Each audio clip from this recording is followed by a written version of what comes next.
All right. Hey, thanks for jumping on another episode of Coach Pete's Perspective. I am pumped. Today I have Coach Leslie Trujillo with us. She is an infamous strength conditioning coach. So let me go through real quick just a little bit of her bio so we know who we're speaking with. And I say a little bit because her bio is very large. All right. But first off, Coach Trujillo, also known as Coach C, I believe, by some people. She is a college professor. She's a mom. She's a wife, a motivational specialist. She is a former Division I tennis player. Also, she is a master strength conditioning coach. And then this past year, I'm a huge Todd Durkin fan, one of the biggest strength conditioning coaches in the nation. Coach Trujillo actually won the Mastermind Fitness Trainer of the Year from Coach Todd Durkin, which is huge. So again, that's just a small little piece. Coach, thank you so much for jumping on the podcast today. Thank you. I'm so excited to talk to you. I love your perspective and I love what you're doing. So this is awesome. Yeah, thank you. And then, you host, and we'll get to it at the end, but you host your own podcast as well, which I listen to personally, get my motivation from there. And I'm a big, not only do I host a podcast, but I love to listen to podcasts and gain wisdom, and especially from other coaches to be able to gain your perspective.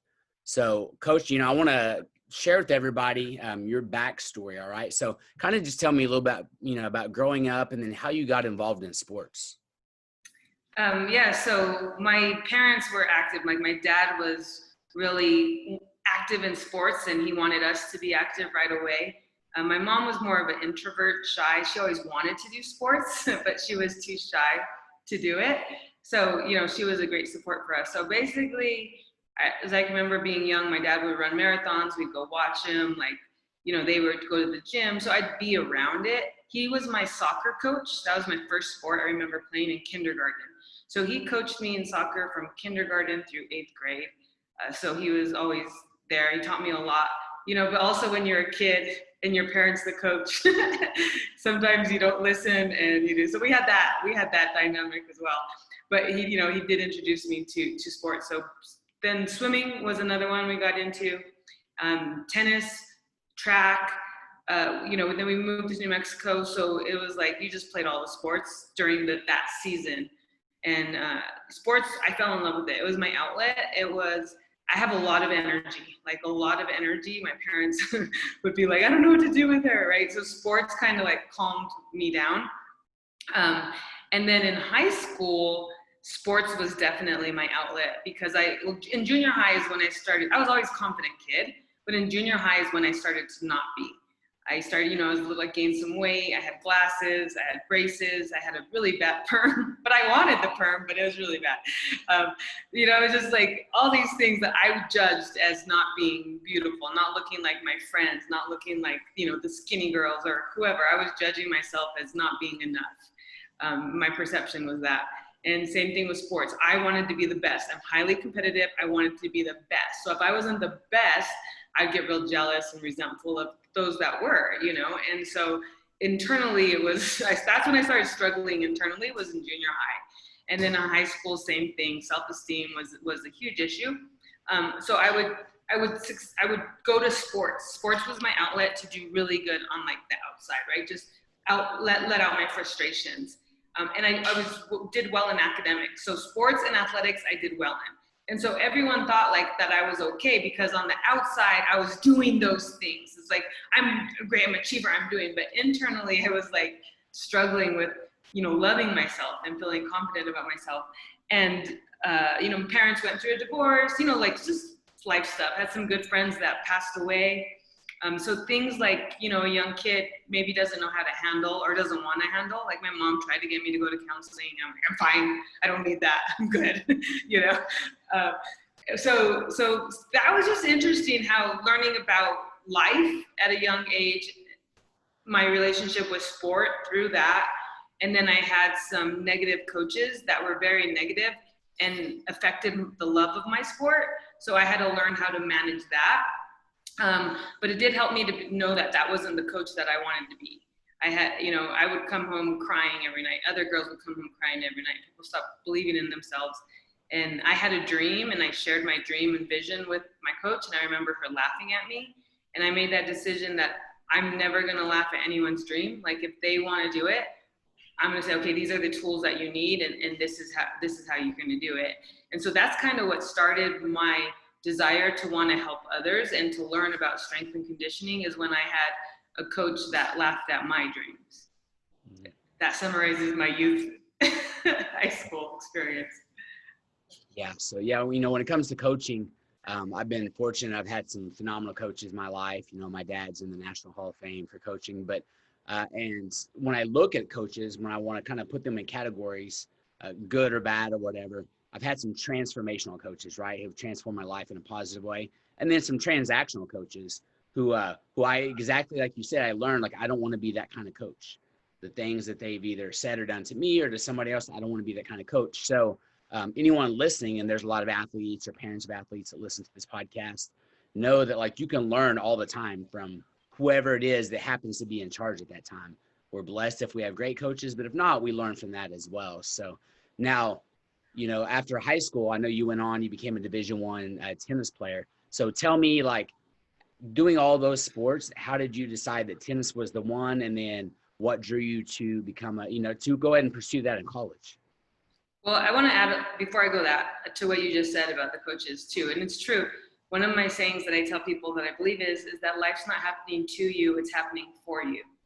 And so even though that experience was negative in my mind, it did call me to do more and then pursue the rest of my passion that I've been doing for years later. So it was something.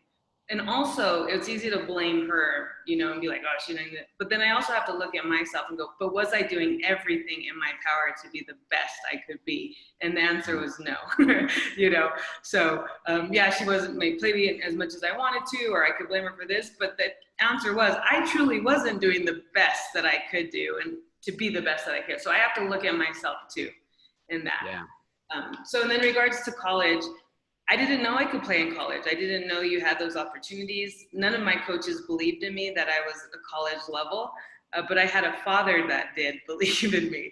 So he called the high school, the college coach, tennis coach, Kathy, and he told her I wanted to try out. And I remember getting the phone call from her, and she's like, "So your dad tells me you're interested in trying out," and I'm like, "I am." Like, what? No, okay. So she came and watched me. We were playing in the state tournament. I had a really good game.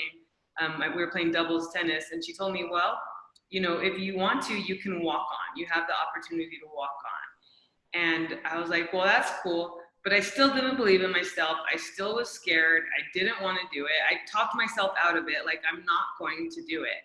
And I remember going for orientation, and they said, oh, you're in the athlete group. And I'm like, wait, what? I'm in the athlete group? Like, I didn't say I was going to do this. So I just kind of went along with it. And I thank God that I did. I didn't say no. And then first day of practice came, and I was like, I'm not going to go. Like, I'm not good. Like, I'm not going to, but I went and I stayed. And I'm so grateful that I did, because she was an amazing coach. And I got to experience a really good coach, a transformational coach, someone that gives you the tools and believes in you. And she's the first person that told me, like, you're not as talented as these other girls. You don't have as much reps. You don't have as much experience. You don't have as much tournaments behind you. But if you're willing to put in the work, you can get there. If you're willing to do everything that you can in your own power, that you can improve. And that's the first person that ever told me that. Like, it's up to me to put in the work to do it, So I did. And then we had a strength and conditioning coach, a woman, Diane O'Neill. And that was the first time I've ever had strength and conditioning.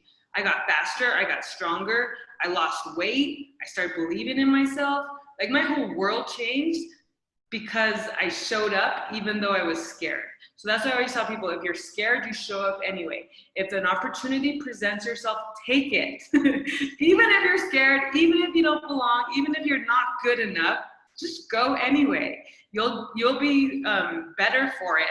And playing with those girls that year and doing that experience, my game improved immensely. I was the most improved player. I got voted the most improved player, and I also got the Spirit Award. I didn't even play, but I had so much energy and was always supporting other people that it was one of the best experiences of my life, and I could have missed it. I could have missed it out of fear. Yeah, that's amazing. Yeah, what a life lesson there. Yeah, so many things that maybe we feel called to do, or like you said, we have an opportunity and we're scared to step through the door, but when you do, it could be absolutely life-changing. So that is great. Real quick, kind of like a little sidebar here. Now you've coached at, so people know me, you coached at USC with Coach Pete Carrol. I mean, part of, incredible programs. You've coached at the highest levels. Between your athletic experiences and then what you've done as a coach, how do you feel about, and you have children, I have children, how do you feel about kids being one sport athletes? So let's say you grew up and all you did was tennis your whole life versus getting to play multi. So one sport athletes, or is there a point where you kind of transition to that? What are your thoughts on that? For kids, let's say, middle school, high school. Yeah, I definitely think when that multiple movement patterns is extremely important. So when they're younger, like giving a good base, like, for example, for my daughter, we put her in dance, we put her in gymnastics. They didn't last long, but at least she had experience doing it. She was doing soccer, she did basketball, she did flag football before COVID hit. I was going to be the coach. I think I got saved a little bit because I don't think about flag football, but and tennis. I want them to experience a lot going forward, so that they can figure out which one they like and which one they're gravitated towards, but also that they get multiple movement patterns on their body and develop them as an athlete. I think the most important thing is to develop them as an athlete before you develop them as a basketball player or football player or wrestling or soccer or whatever, right? You develop them as an athlete. She's taking golf now, and the golf instructor told her, like, when she was growing up, her coach wouldn't work with any golf athlete unless they did other sports first, because they wanted them to be like a roundabout athlete, or then they'd go and do like basketball, like do other skills before they practice golf. And I thought that was a great tool. Now my son is sixth grade, around sixth grade, he started just doing basketball, right? So he played baseball, he played football, he did soccer as a youth. So he had those multiple ones, but he decided he just loved basketball and he just wanted to devote himself to basketball. So around 12 years old, we decided one sport to do that. However, it's very important that he's still training multiple movements, right? So he does strength training, we do movement training.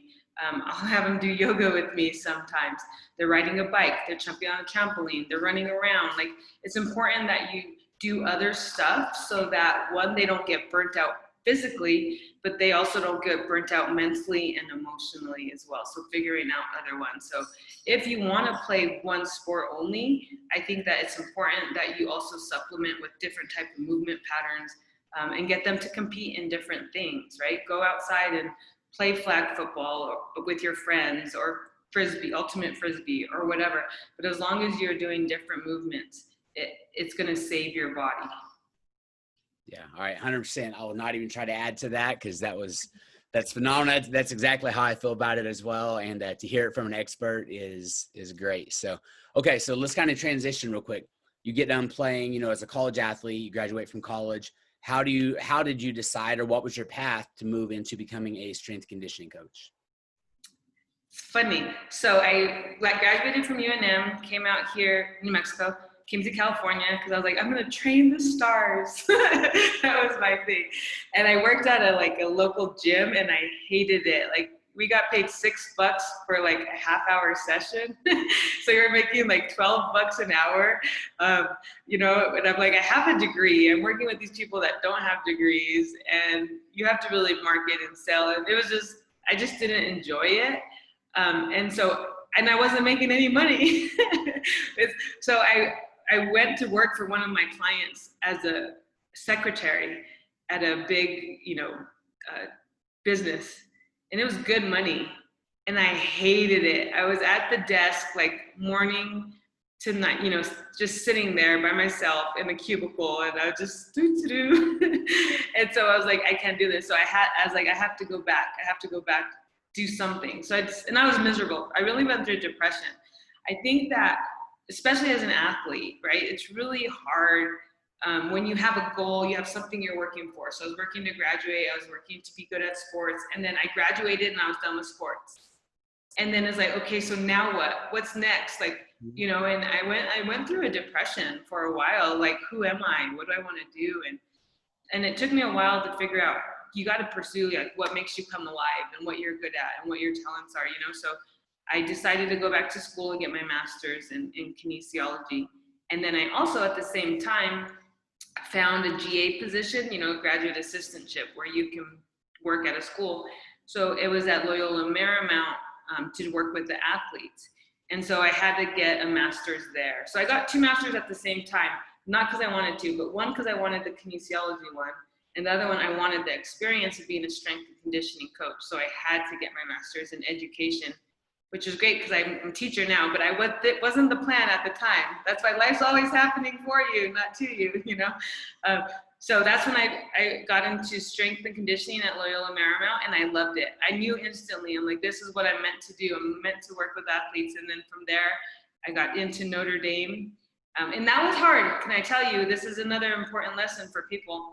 So I had graduated with 2 masters, and it was like, okay, what's now, right? What's next? So I had an opportunity to teach at a high school and be an athletic director, making pretty good money. I'd be teaching math, which I was good at math, but I didn't like math. And the other opportunity was to go to Notre Dame and do a paid internship, right? I have 2 masters, and it was like $1,000 a month or $1,200 a month. And my parents were like, you have 2 masters, are you gonna go get a paid internship? And I was like, I have to. I don't want to have any regrets in my life. When I went for my recruiting trip, it felt right. It felt right in my heart. It felt right in my soul. Like, I know this is the next step for me, So that was hard. It was hard to convince them, but I knew it was right for me. And it was scary, but I did it, and it was right. And a great experience there. And then from there, I went to USC, where I was a strength coach there. So I was a collegiate strength coach for around 8 years. Before I decided to leave and do my own thing. Yeah. So I love that you said that about pursuing those opportunities. And also, people don't understand sometimes, looking from the outside, success isn't sexy, right? Sometimes like you're doing all these things behind the scenes that nobody else knows that you have to do to perfect your craft, to get really good at it. And for anyone who is successful, whether it be an athlete or an entrepreneur in business, whatever it is, we got to put in the work. And sometimes you have to take these positions. Like you said, here you have multiple degrees, but you take an internship. That's what you had to do to perfect your craft and to be able to get to the next level and gain that experience, which is awesome. It's wonderful. Now you said it. So let's transition right to this. Now you go and you do your own thing. All right. You become an entrepreneur. I mean, you're writing books, you're a strength conditioning coach, you're doing. So tell me about that journey now. Like, what made you decide, I like what I'm doing, but I want to jump out and be my own boss. And there's a lot of grit that comes with that as well. I know I'm an entrepreneur along with a teacher and a coach too, but so tell me about that journey. Yeah, that wasn't easy either. Yeah. So, I was at SC. It's a great school. I mean, they don't pay assistant strength coaches well. I mean, I'm in LA making $35,000 a year, and you're there at 5 a.m., 4:30 a.m. and you get out at 7 p.m. and then you have weekends and and I just looked down the line and I was like, it's just not it's just not working. And I wanted to, I knew you could advance in how the strength and conditioning world works. I know you could advance and you can do that, but I liked California. I didn't want to move all over. I didn't want to do all those things. So I just was like, it's time for me to shift. And I also just had personal things going on in my life where I was like, it's time to go. But that was scary because USC at the time, we were winning national championships. I mean, everyone in LA wanted to be around you, know you, like, it was status. It was ego to be part of it. And it was comfortable.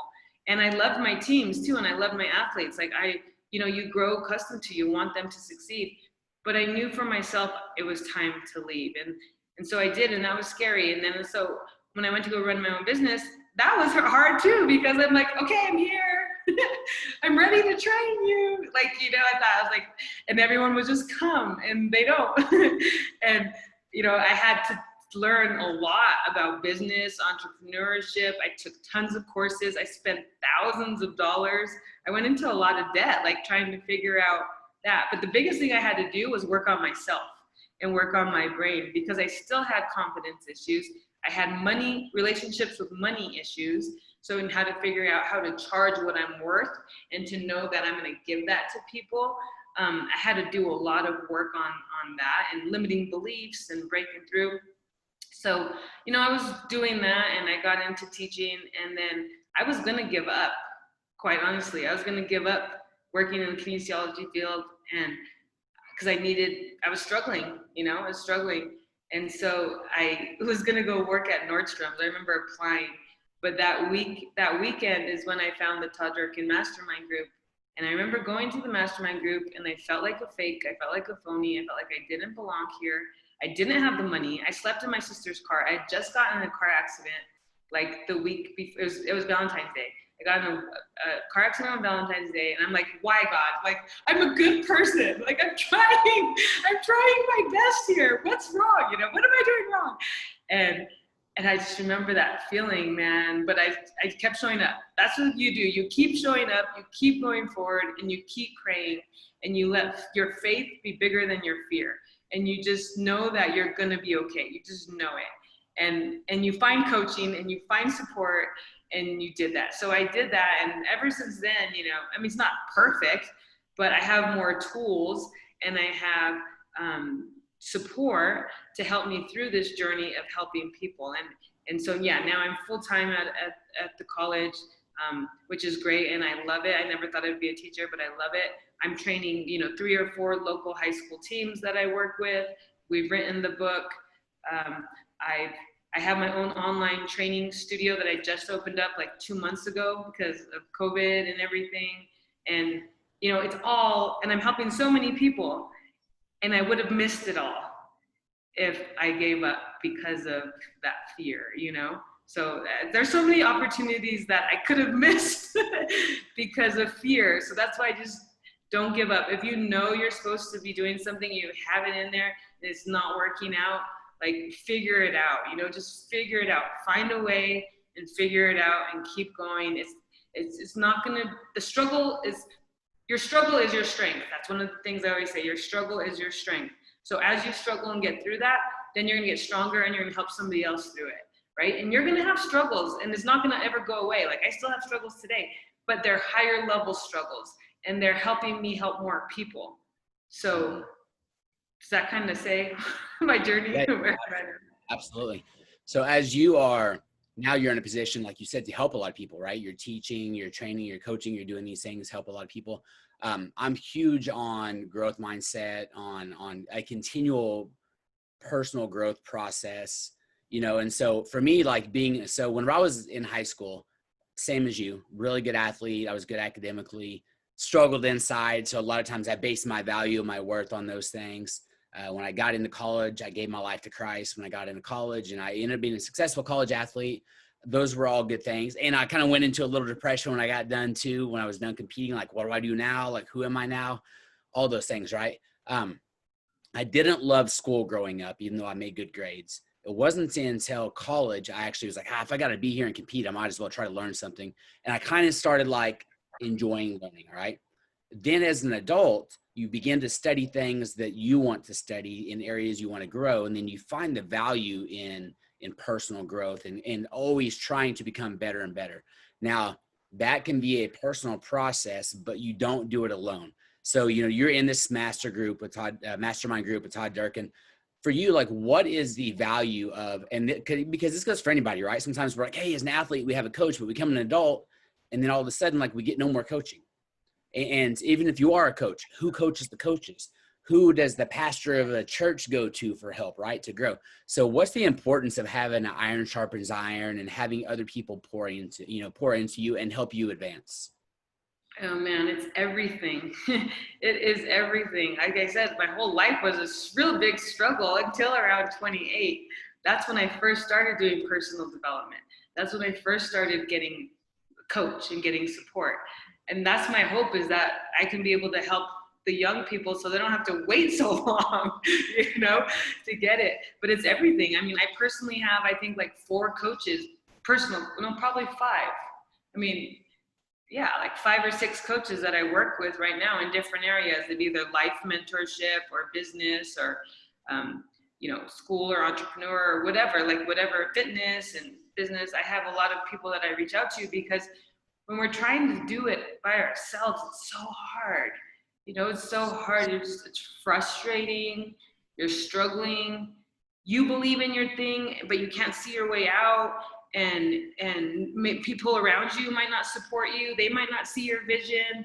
And so you're getting, conflicting things from your family, from your friends, and it's hard. And unless you have someone that can help elevate you past your emotions to see clearly and say, okay, what are these steps? What do we need to do?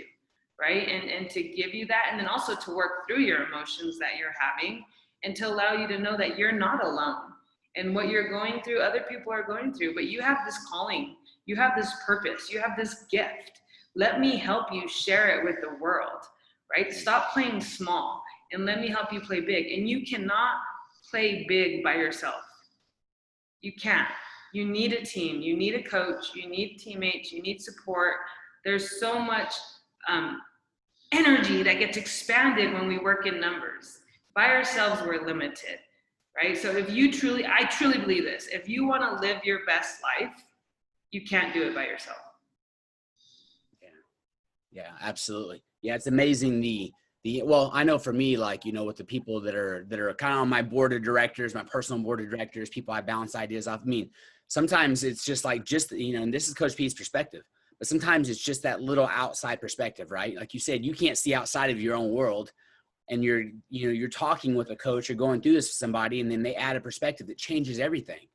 Why didn't I think of that? Right. But we only know what we know. And so, yeah, it's so important. And I'm glad to hear you say these things. And I'm glad that you're on that journey as well, and that other people can hear this, because on this show, I like to really talk to what I consider high performers. And there's a reason that people that are performing at high levels are doing it. And I don't know one of them that's doing it alone. They have other people that are helping on the journey. Now, I want to make sure we get this in here, because I heard you on whenever you were on Todd Durkin's podcast, talk about your C's. All right. A couple of things that really just stood out, like respect the rep, I loved, and then your C's. So if you would share that with us right now, what those are, because principles of success can apply any and everywhere once you know them. And so I want to hear those for us. Yeah, so my 5 C's when I talk with my athletes, number one, first one is coachable. I mean, you got to be coachable, right? But that goes back to our first thing. If you're going to be coachable, you have to have a coach. But anyway, so, you got to be coachable. You have to listen, be open-minded, try it and see, be persistent, try and see if it works, and then work. But because there's a lot of athletes that try and do their own thing. And I watched and I observed, and the athletes that trusted the process and trusted the system, they had so much better results than the ones that try to do their own thing or fight it, right? So just be coachable, trust the process. And then the second one is character, right? And character is how you're showing up.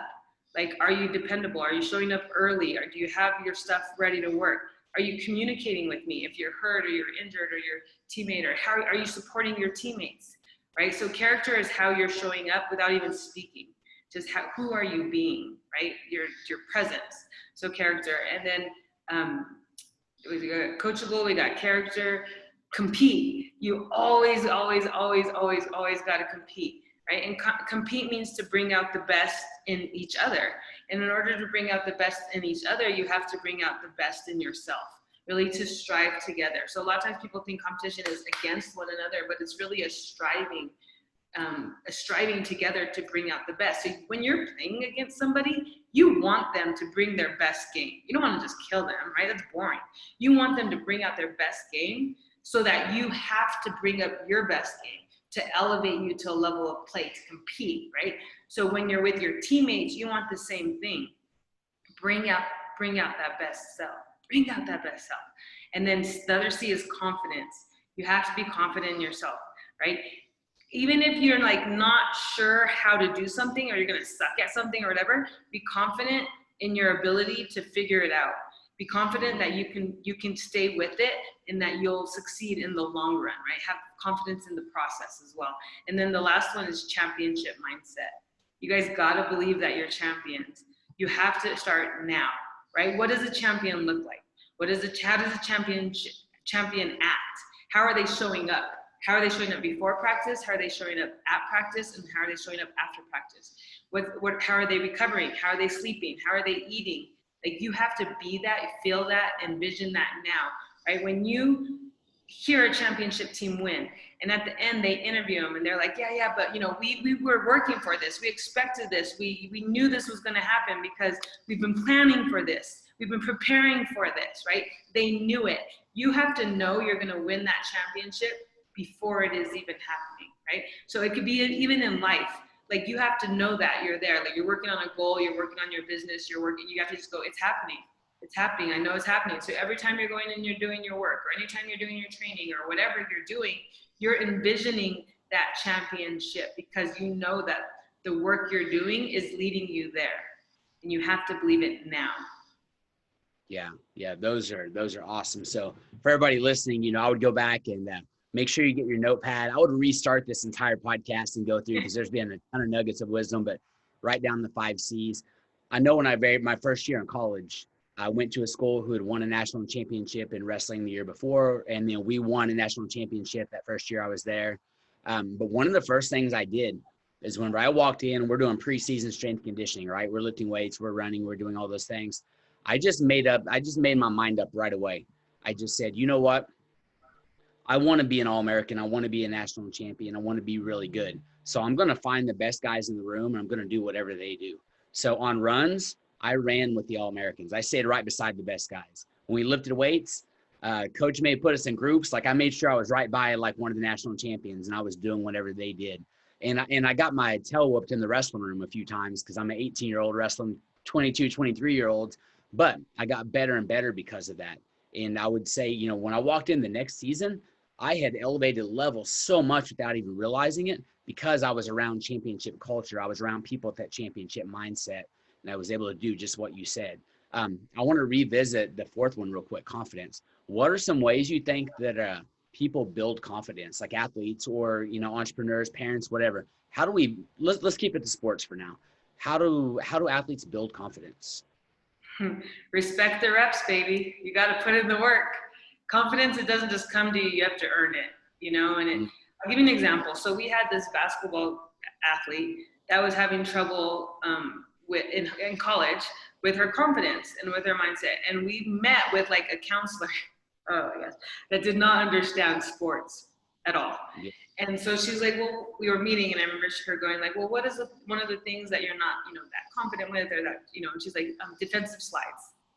And she's like, okay, so can we not have her do defensive slides for now? Can we have her do like this other thing that builds her confidence to make her feel better about herself?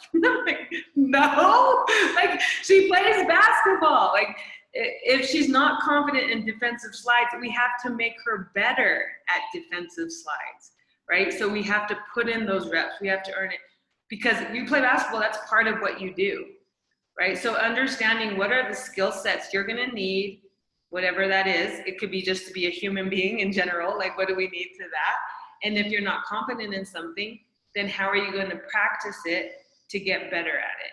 What are some tools and some techniques you can do? That's why coaching is important, because you're not confident in this. Well, let me give you this strategy. Let me give you this suggestion. Maybe you're not good at it because you don't have good hip mobility. Let me show you this drill, right? So giving you the tools and the tactics to practice whatever you're not confident in, so that you can earn those reps, earn the work, respect the reps. You're going to get confident. Confidence comes from doing the work, putting in the time. Absolutely. Love that. I always think there's a couple of things that you can't fake. You can't fake passion. Like, I hear your passion in your voice, right? You can't fake that. I hear, I feel the energy. And then you can't fake confidence. You can act overly confident or act, but like, when it comes down to it and you get in an adverse situation in sports, like, confidence either happens or it doesn't. And confidence was built through the work. Yeah. So, I can just look back at like my wrestling, early in the season, whenever you're not in great shape, you're not fully confident. So you hold back a little, because you don't want to get burned out on the mat. You don't want to get, we call it gassed out. Don't want to get tired, because then you get whooped. But like, later in the season, whenever you're in phenomenal shape, it's not even a question. You never even think about your shape, right? You just go. You have true confidence in it now. So like you said, respecting the reps. Yeah, and like you said, I faked confidence for a long time. You can fake it, but when when pressure hits and like when competition hits and stuff like that, you can't fake it anymore. You know, like you'll break down, like, or you'll be frustrated because your inner world isn't matching with your outer world. So you have to close the gap between your inner world of how you're feeling and your outer world of who you're trying to portray yourself to be, right? And that comes from the work. Yeah. Yeah. Okay. Let's go like just like 1 or 2 points here. But because of all that you've done athletically, all you've done coaching and training, and then being a mom too, I want to kind of connect those points. But what are just a couple of things that you have learned through athletics, and let's just say like not athletics, but like this journey of becoming an entrepreneur, these type of things. What are a couple of things that you have said, you know what, these definitively have helped me succeed and help others that I'm working with succeed? Man, there's so many, but I would say number one is go for it. Like take risks, make failures. You know, I've always learned the hard way. I've always learned the expensive way. But you know what? It's okay, you know, because I've learned and I've grown. So make mistakes, make a lot of them, but learn from them, you know, and then try not to make them the next time the same ones over. Like just do a different one. You don't want to learn the same lesson over and over and over again, because that means you're not learning the lesson. So make the mistake, learn from it, and get a different failure. You know, that's definitely one of them. And then another one I would say, like, you know, even with my kids and it's us, is discipline over motivation, for sure. You're not always going to be motivated. You're not always going to want to go to work. You're not always going to want to work out hard. Like not all the time. I've been around thousands of athletes, and there's very rare that they're the rare ones that have that drive all the time to go all, you know. Besides that, they have, if they're made to show up, or their partners are there, friends are there, then they'll do it. But by themselves, they necessarily wouldn't. So teach yourself to show up even when you don't feel like it. You know, discipline yourself to do the work, because our nervous system is trained a certain way. And then going back to the nervous system, that's one of the biggest things that I learned. I learned it was the health that changed my lens of how I look at life and how I train. But your brain is based for survival first, performance second. Survival first, performance second. So if there's anything in your life where you're feeling threatened or you're in survival mode, you're not going to perform at the highest level. So you have to recognize what are those threats, right? And it could be a limiting belief. It could be that you're not sleeping well. It could be you're not eating well. It could be you're not exercising, you're not moving. There's a lot of things that can be threatening to ourselves. So if we want to be our best selves, we don't always have to also step on the gas all the time, right? We also have to look at what brakes are being put on us and how do we remove the brakes so we can step on the gas, right? So I have to look at what are those things that are holding me back from being my best self. And those are going to be habits that we have or habits that we don't have, right? It's going to be beliefs that we have or beliefs that we don't have.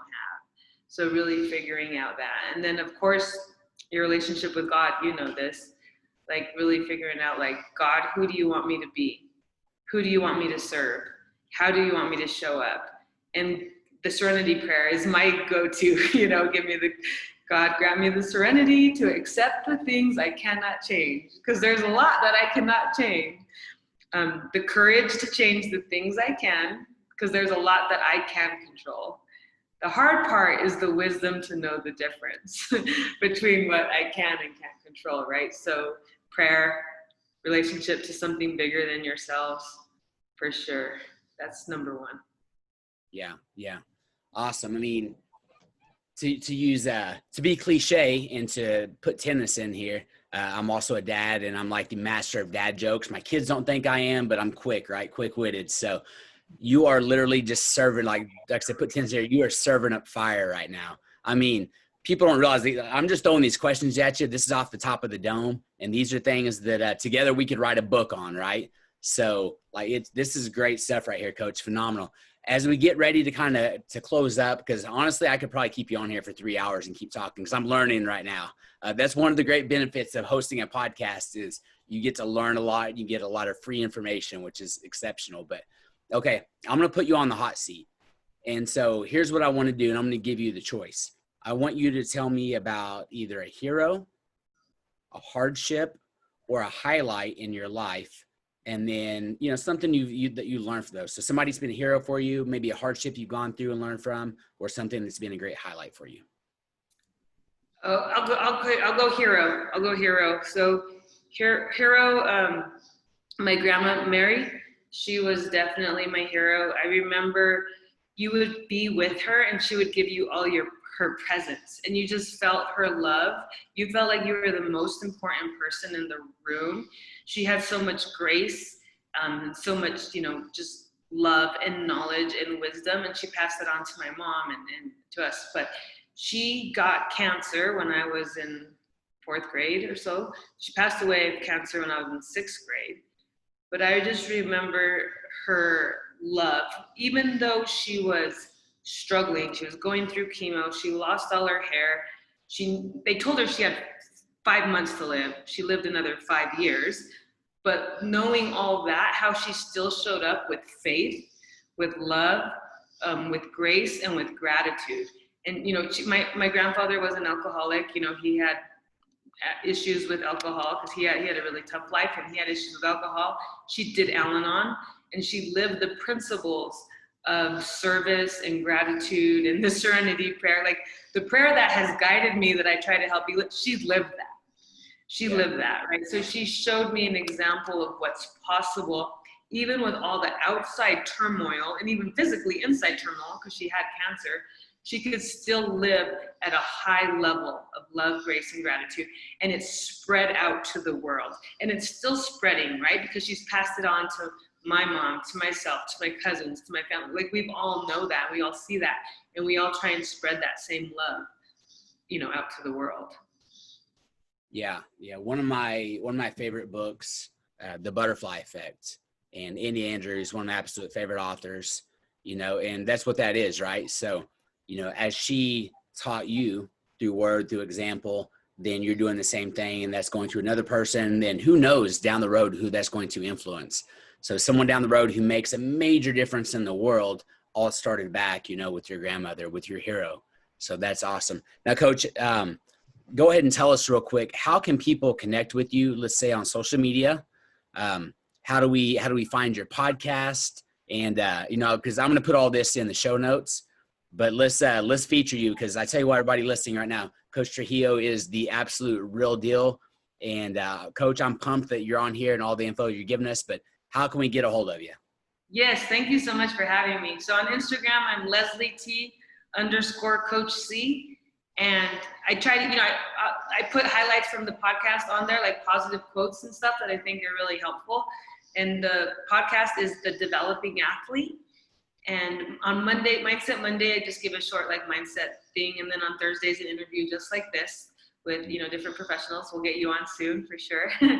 And then we have our book, Dear Her. So Dear Her is letters to teenage girls and young ladies about lessons learned through education, athletics, and life. And that is on Amazon. And then my website's Leslie C. Trujillo. And on Facebook, it's Leslie Cordova Trujillo. We'd love to help. If anyone has any questions on anything, I'm here. Okay, good. And then again, these things will be in the show notes.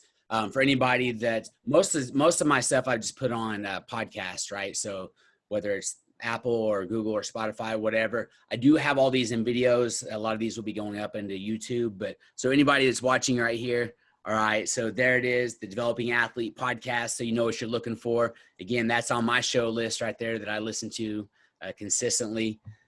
Coach, thank you again for being on here. It's such a blessing.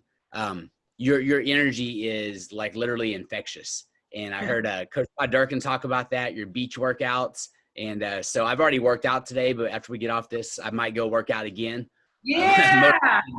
Right now. So right before we actually close this down and end, tell me a little more about your book. All right. Because it sounds very interesting to me, and I want people to be able to go and explore that. I have 2 daughters. So tell me a little bit more about your book. Yeah, I mean, it's the story of our lives, right? We're all on a journey, and not one of us is alone. And we didn't want these young girls to know that they were alone, because, like we said in the high school, I kept everything in. I'm fine, I'm good, I'm strong, but And then as athletes too, we're like, go, be hard, be strong, be tough. Like we don't talk about the emotional or the soft side. And so we wanted to bring that to light. And it's helpful when you hear other people's stories and other people's journeys, instead of just like, my kids, they kind of listen to me. They're like, I'm mom though. I'm not like the national championship coach. I'm mom, and same thing I did with my parents. Like I told you, my dad was like wise and he wrote me all these letters, but dad, like they have to tell me. So it's helpful to hear other people's stories to know that you're not alone, and anything that somebody has gone through or you're going through, somebody's already gone through it, right? And they've come out okay. So why don't you learn from other people's stories and grow and then write your own stories? So that was the idea behind Dear Her. Yeah. All right. Love it. So I'll be getting that book. So actually I'll probably try to hit you up. I'll buy it directly from you so I can get a signed copy and then get that to my girls. But anyway, again, thanks, Coach, for being on. Everybody go back, take notes, make sure that you're, let's not just take and gather information and wisdom, but let's like actually put it to work, right? Let's utilize it in our lives. Coach, many blessings to you. Much love to you. And thanks for being on. Many blessings to you too. And thank you. Yeah. You're welcome. All right, y'all. This has been another episode of Coach Pete's Perspective. And until next time, may God bless you and shine his face upon you. Peace.